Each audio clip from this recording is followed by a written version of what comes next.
नमस्कार दोस्तों, आपका स्वागत है आपके अपने YouTube channel study with Jupiter में। दोस्तों, आज हम मुगल काल का भाग 3 देखेंगे। इसके अंतर्गत हम जहांगीर को पढ़ेंगे तथा जहांगीर के बारे में देखेंगे। चलिए वीडियो की शुरुआत करते हैं और देखते हैं जहांगीर को तथा जहांगीर से जुड़े लोगों और तथ्यों को। दोस्तों, हम पढ़ रहे थे ऐतिहासिक काल। ऐतिहासिक काल के अंतर्गत मध्यकालीन भारत में हम भारत पर विदेशी आक्रमण पड़ चुके हैं। दिल्ली सल्तनत, विजयनगर और बहमनी, मुगल वंश का भारत में आगमन और सूरवंश। इसके बाद मुगल काल पढ़ रहे थे। मुगल काल में हम अकबर को पढ़ चुके हैं। उसके बाद अब जहांगीर को आज पढ़ेंगे। अगर आपने वो सारे वीडियो नहीं देखे हैं तो प्लेलिस्ट में जाके एक बार वो वीडियो जरूर देखें। चलिए शुरुआत करते हैं जहांगीर से। जहांगीर का जन्म 30 अगस्त 1569 ईस्वी को फतेहपुर सीकरी में हरकाबाई के गर्भ से हुआ था। जो आमेर के राजा भारमल की पुत्री थी ना, हरकाबाई, जिन्हें जोधाबाई के नाम से भी जाना जाता है, उनका गर्भ से इनका जन्म 30 अगस्त 1569 को होता है। अकबर शेख सलीम चिश्ती को बहुत मानता था। इस कारण उसने अपने इस बच्चे का नाम सलीम रखा। जो शेख सलीम चिश्ती थे उनको ये बहुत मानता था अकबर, तो अपने बच्चे जहांगीर का नाम उन्हीं के नाम पर सलीम रखता है। सलीम ने बैरम खां के पुत्र अब्दुल रहीम खान खाना से अरबी, फारसी, विज्ञान की शिक्षा ग्रहण की। जो अब्दुल रहीम खान खाना थे, अकबर के वीडियो में हमने पढ़े थे, वही इनके प्रारंभिक गुरु होते हैं जो इन्हें सारी शिक्षाएं देते हैं जहांगीर को। अब जहांगीर के वैवाहिक संबंधों को देखते हैं। जहांगीर ने कुल लगभग 20 शादियां की थी। जहांगीर ने जो शादियां की लगभग 20 शादियां की थी। जहांगीर का प्रथम विवाह आमेर के भगवान दास की पुत्री मानबाई से हुआ था। जो भारमल के पुत्र थे भगवान दास, मतलब हरकाबाई के जो भाई थे, उनकी पुत्री मानबाई से या मान सिंह थे, उनकी बहन से इसका जहांगीर का विवाह होता है। मानबाई के गर्भ से खुसरो का जन्म हुआ।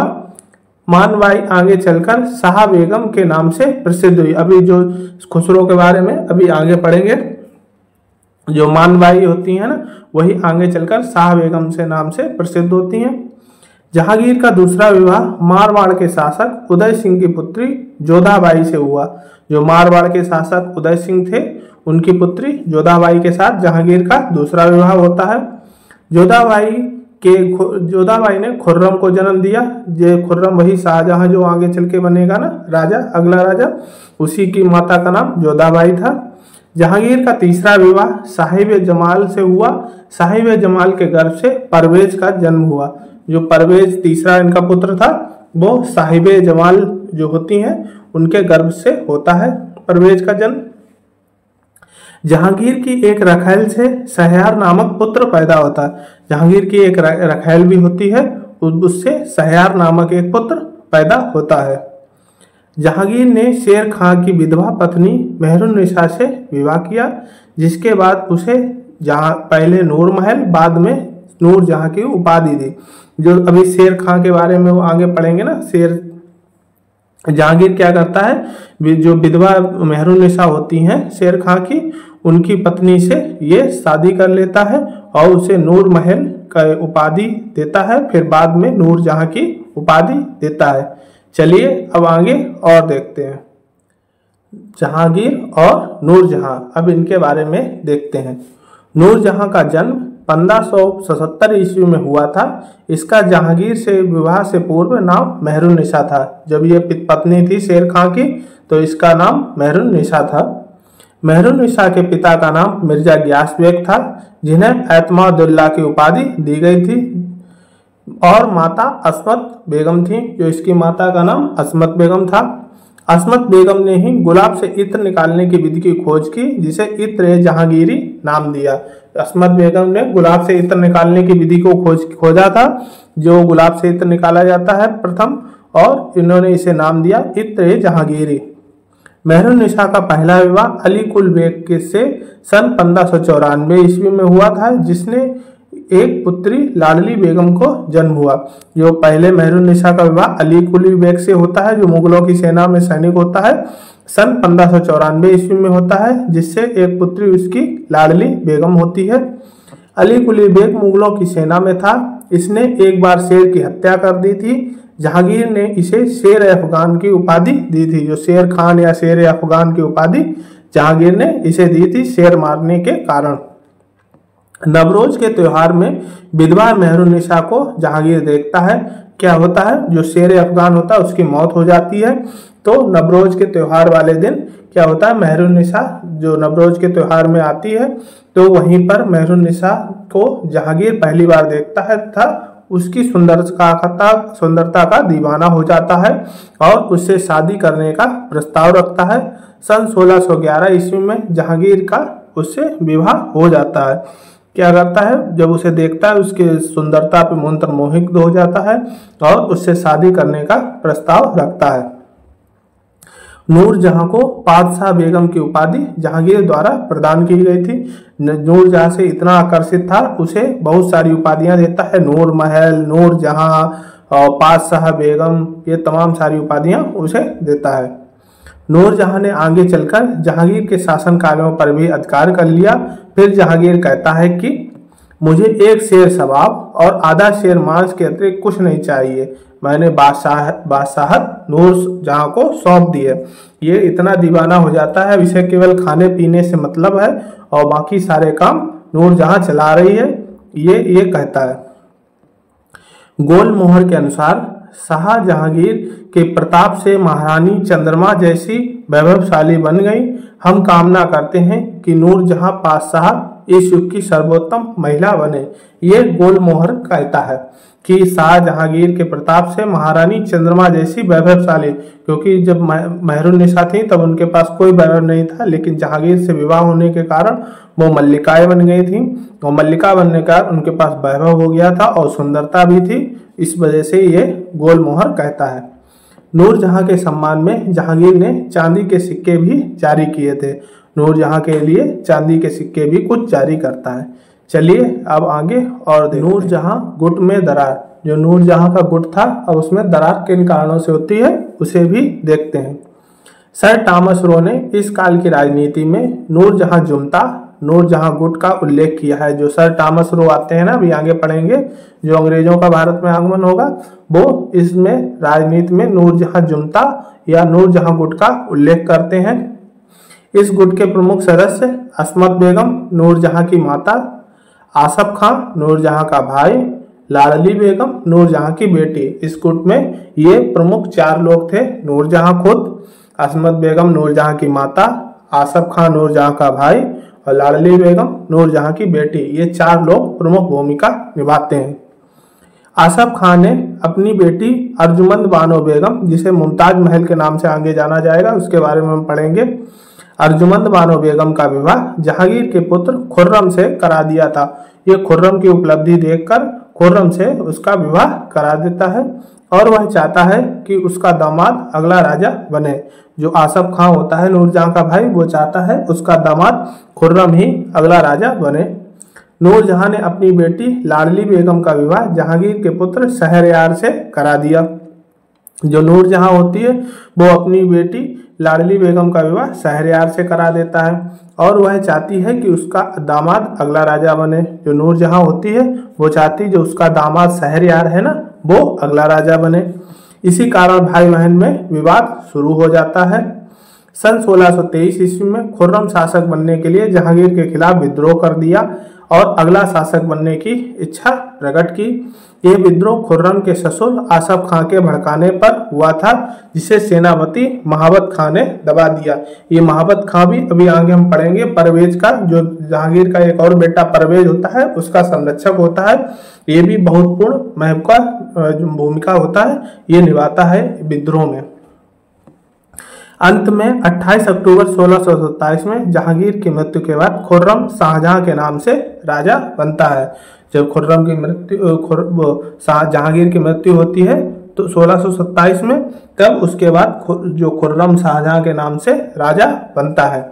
चलिए अब आगे जहांगीर और अनारकली इनके बारे में भी देख लेते हैं। इनके आपने बहुत बार प्रसंग सुना होगा। अनारकली अकबर के दरबार में एक सुंदर नृत्यांगना थी। जो अनारकली थी वो अकबर के दरबार में नाचने वाली एक सुंदर नर्तिका थी।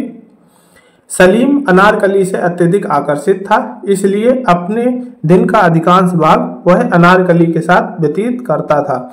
उसकी सुंदरता से इतना मंत्रमुग्ध था कि अपने दिन का सबसे ज्यादा समय वह अनारकली के साथ में बिताता था।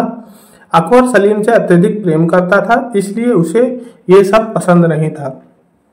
जो अकबर था होता है वो सलीम से अत्यधिक प्रेम करता है, इसलिए उसे ये सब पसंद नहीं था।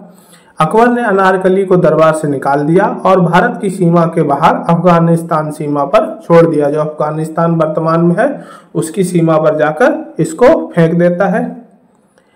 बाद में जब सलीम राजा बना, उसने लाहौर में सन 1615 ईस्वी में अनारकली का मकबरा बनवाता है। जब सलीम राजा बनता है उसके बाद लाहौर में इसे पता लगता है कि अनारकली वहीं पे मरी थी, तो उसने 1615 ईस्वी में अनारकली का मकबरा वहां पर बनवाता है।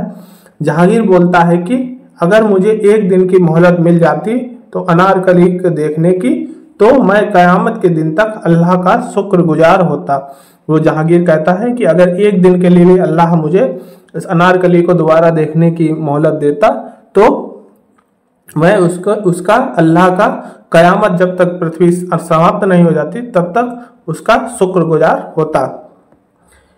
इसके बाद ये देख सकते हैं आप चित्र में जहांगीर और अनारकली। जहांगीर का शासन अब देखते हैं। अकबर की मृत्यु के बाद 3 नवंबर 1605 ईस्वी में गुरुवार को आगरा के किले में सलीम का राज्याभिषेक हुआ।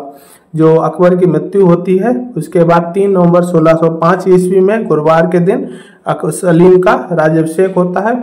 राजा बनने के बाद सलीम ने नसरुद्दीन मोहम्मद जहांगीर बादशाह गाजी की उपाधि धारण की। जब ये सलीम बादशाह बनता है तो नसरुद्दीन मोहम्मद जहांगीर बादशाह गाजी के नाम से बनता है। राजा बनने के बाद बहुत सारे नियम कानून पारित किए, जिसमें 12 नियम कानून निम्न प्रकार हैं। जो प्रमुख 12 कानून है वो निम्न प्रकार है। चलिए इन 12 नियम कानूनों को देखते हैं। पहला है मादक पदार्थों पर रोक। ये जो नशे वाली चीजें होती हैं, खासतौर पे तंबाकू पे बहुत कड़ा प्रतिबंध ये लगाता है। दूसरा, छोटे छोटे करों की समाप्ति करता है। जो छोटे छोटे कर होते हैं उनको समाप्त कर देता है। दूसरों के घरों पर जबरन अधिकार करने वाले पर रोक और अंग भंग करने वालों पर कठोर दंड। जो लोग दूसरों के घरों पर जबरदस्ती कब्जा कर लेते थे और लोगों को काट पीट डालते थे, उस पर ये कठोर कानून बनाता है। रास्तों में डकैती के लिए कठोर नियम पारित किए। जो रास्ते में लूटमार होती थी उसको रोकने के लिए कठोर नियम बनाता है। मनसब और जागीरों की पुष्टि करता है। किसके पास कौन सी मनसब है, कौन सी जागीर है, इसकी पुष्टि करता है। मदद मास की पुष्टि करता है। कर्मचारियों के वेतन में वृद्धि और कैदियों की रिहाई। जो कैदियों छोटी मोटी सजा में थे उनको सबको मुक्त कर देता है और वेतन में सबके जो कर्मचारी होते हैं उनकी वृद्धि करता है। अस्पतालों का निर्माण और हकीमों की नियुक्ति। बहुत सारे अस्पताल बनवाता है और उनमें हकीमों की नियुक्ति करता है। मृत्यु के बाद उत्तराधिकारी संबंधी नियम। जो उनकी जनता थी, जो उनके कोई मृत्यु होती है तो उनके वारिसान को लेकर उत्तराधिकारिता के नियम कानून भी बनाता है। 10वीं का निषेध। कार्य क्षेत्र में वैवाहिक संबंधों पर रोक। जो कार्य वगैरह होते थे, नौकरी वगैरह सरकारी या कोई भी कार्य होते थे सरकारी, उसमें वैवाहिक संबंध को लेकर रोक लगा दी कि वैवाहिक संबंध के चलते आप किसी को ना तो पद पे प्रमोशन करेंगे ना उसके लिए कुछ ज्यादा ही कर सकते होंगे। रविवार के दिन का विशेष सम्मान। जो रविवार का दिन होता है उसका विशेष सम्मान होता है। क्यों होता है? क्योंकि अकबर उसी दिन पैदा हुआ था रविवार के दिन, इसलिए ये अपने पिता के सम्मान के लिए रविवार के दिन को विशेष दिन देता है। गुरुवार और रविवार के दिन पशु बलि पर रोक लगा दी। अब ये गुरुवार और रविवार पर ही क्यों लगाता है इसको भी देख लेते हैं। रविवार को अकबर का जन्मदिन होता है और गुरुवार को जहांगीर का राज्याभिषेक होता है, इसलिए ये दोनों दिनों पर पशु बलि रोक लगाता है और रविवार का विशेष सम्मान करता है। चलिए अब आगे इसके काल के विद्रोह और अभियानों को देखते हैं।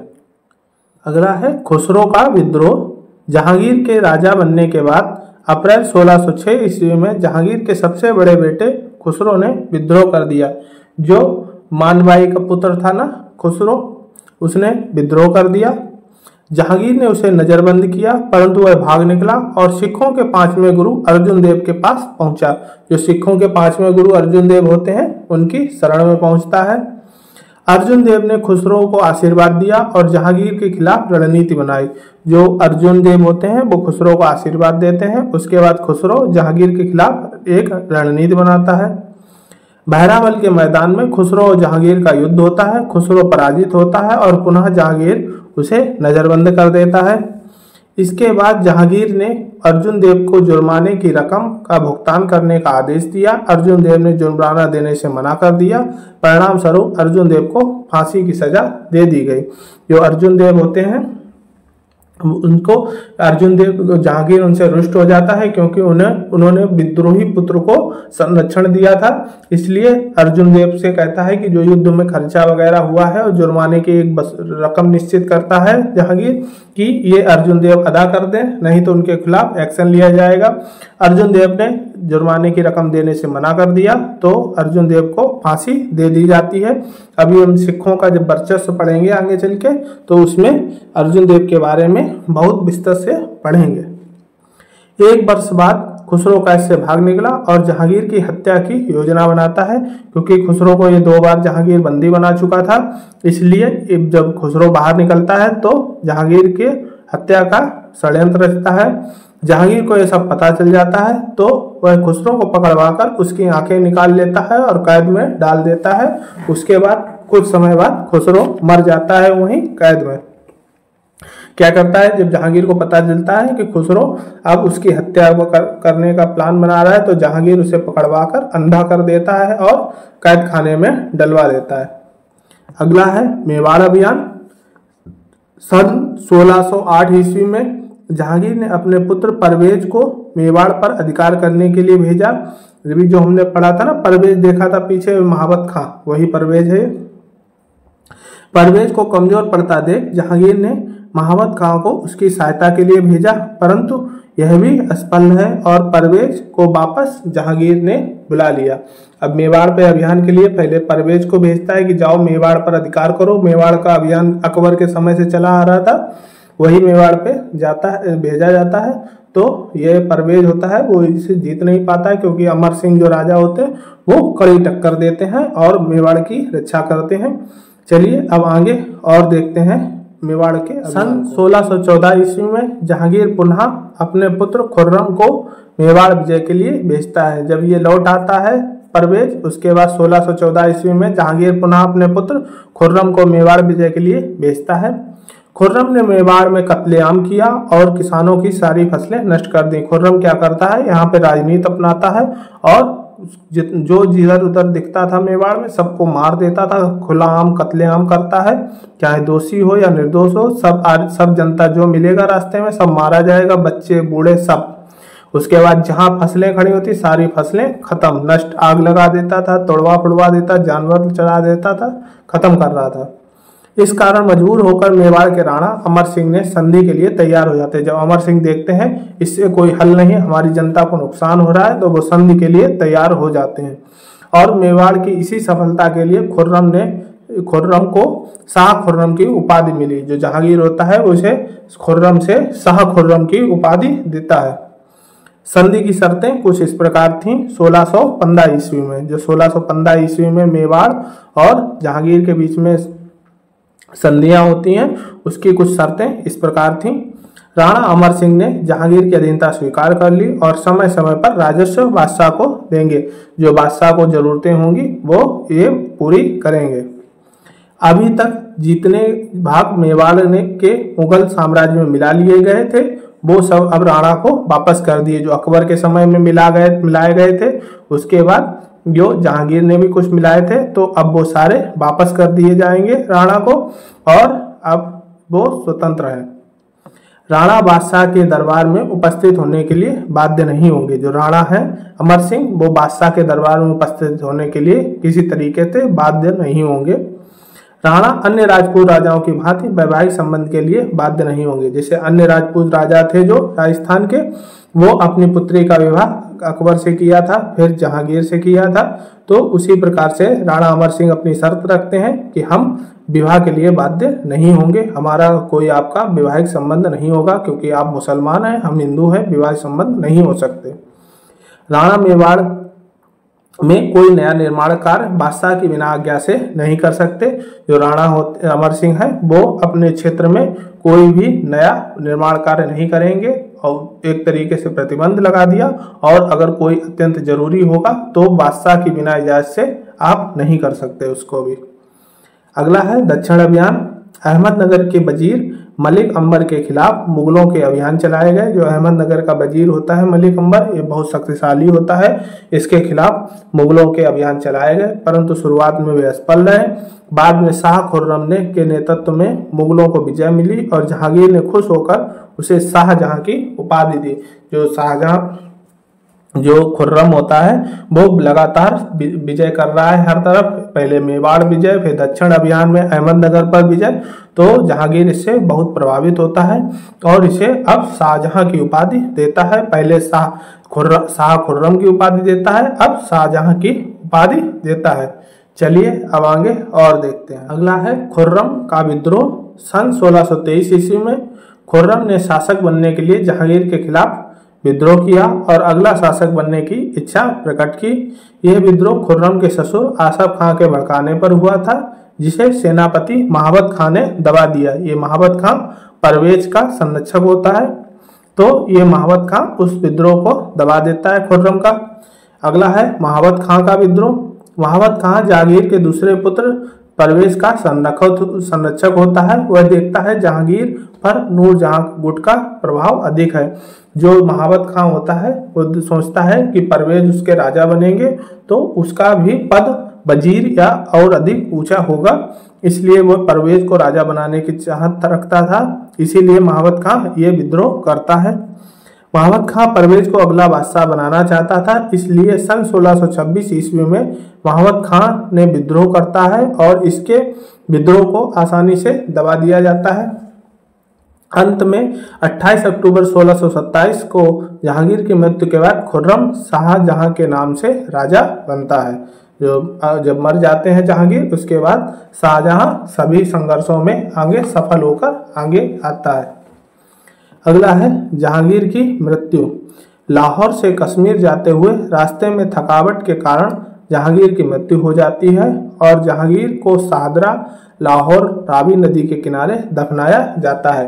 ये जहांगीर मर जाते हैं, लाहौर से कश्मीर जाते हुए रास्ते में मर जाते हैं, वहीं इनको शाहदरा लाहौर में रावी नदी के किनारे दफना दिया जाता है। जहांगीर का मकबरा नूरजहां ने बनवाया। जो नूरजहां होती हैं वो जहांगीर का मकबरा बनवाती हैं। चलिए अब अंग्रेजों का बारे में देखते हैं। अंग्रेजों का आगमन हो चुका है अब भारत में। भारत यूरोपीय संबंधों की शुरुआत।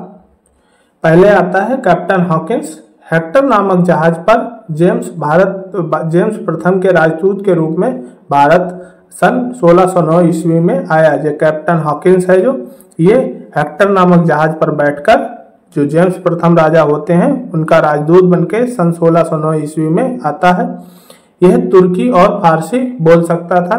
ये जो है कैप्टन हॉकिंस है, ये तुर्की और फारसी बोल सकता था। जहांगीर ने इसे खान की उपाधि दी। इंग्लिश खान और फिरंगी खान के नाम से पुकारा जाता था और 400 का मनसब दिया। पुर्तगालियों के प्रभाव के कारण व्यापार का अधिकार इसे नहीं मिल सकता। इसे 400 का मनसब दिया अपने दरबार में जहांगीर ने और इसे खान की उपाधि दी। इंग्लिश खान और फिरंगी खान के नाम से पुकारा जाता था और लेकिन इसको पुर्तगालियों के प्रभाव के कारण व्यापार का एकाधिकार नहीं मिल सका। इसके बाद पाल कोगन जेम्स प्रथम का दूसरा राजदूत था और विलियम एडवर्ड जेम्स प्रथम के तीसरे राजदूत के रूप में भारत आए। ये दो, उसके बाद जेम्स प्रथम और राजदूतों को भारत भेजता है। अंत में जो आता है सर टॉमस रो, जेम्स प्रथम के चतुर्थ राजदूत के रूप में भारत सन 1615 ईस्वी में आया। जेम्स प्रथम अब चौथा राजदूत अपना सर टॉमस रो, यह है सर टॉमस रो, इनको भेजता है। बादशाह से व्यापार करने की आज्ञा प्राप्त करने में ये सफल रहता है। जो सर टॉमस रो है ये बादशाह से अब व्यापार करने की अनुमति ले लेता है। चलिए अब आगे महत्वपूर्ण तथ्यों को भी देख लेते हैं। अन्य महत्वपूर्ण तथ्य, मराठों को सर्वप्रथम अपने अधिकारी वर्ग में जहांगीर ने शामिल किया। जो मराठा थे दक्षिण भारत के, उनको जहांगीर अपने अधिकारी वर्ग में सबसे पहले भर्ती करता है। जहांगीर के एक सिक्के पर इसे शराब की प्याली के साथ दिखाया गया। ये जहांगीर को आप देख सकते हैं, शराब की प्याली पी रहा हो, ये इसके साथ दिखाया गया है। जहांगीर चित्रकला का बेहद शौकीन था। इसके काल को चित्रकला का स्वर्ण काल कहा जाता है। जहांगीर के समय में प्रमुख चित्रकार मंसूर और अबुल हसन थे।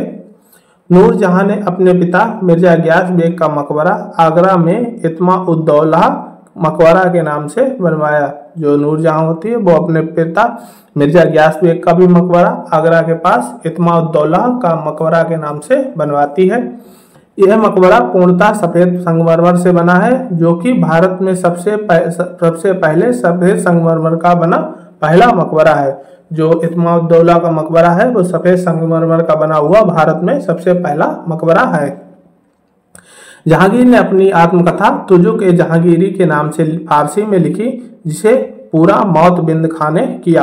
ये जहांगीर अपनी जो आत्मकथा तुजुक-ए जहांगीरी के नाम से फारसी में लिखता है, लेकिन उसकी मृत्यु हो जाती है, जिसे पूरा मौत-ए-बिंद खां करता है। जहांगीर अपनी आत्मकथा में लिखता है कि कोई भी चित्र चाहे किसी मृतक व्यक्ति या फिर जीवित व्यक्ति द्वारा बनाया गया हो, मैं तुरंत बता सकता हूं कि यह चित्र किस चित्रकार की कृति है।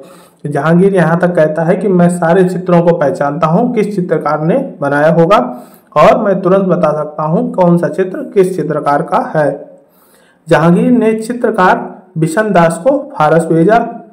जहांगीर के समय में उस्ताद मंसूर पक्षियों के कलाकार थे, जिन्हें जहांगीर ने नादिर उल अस्र की उपाधि प्रदान की। जो उस्ताद मंसूर थे पक्षियों के कलाकार, पक्षियों की एक से अच्छी चित्रकारी करते थे, उन्हें जहांगीर नादिर उल अस्र की उपाधि प्रदान करता है। अबुल हसन को नादिर उल जमा की उपाधि दी जाती है। अबुल हसन को जहांगीर नादिर उल जमा की उपाधि देता है। इसी के साथ जहांगीर का वीडियो समाप्त होता है। आज के लिए इतना ही। अगर वीडियो अच्छा लगा हो तो लाइक करें, सब्सक्राइब करें तथा शेयर करें। आज के लिए इतना ही। धन्यवाद।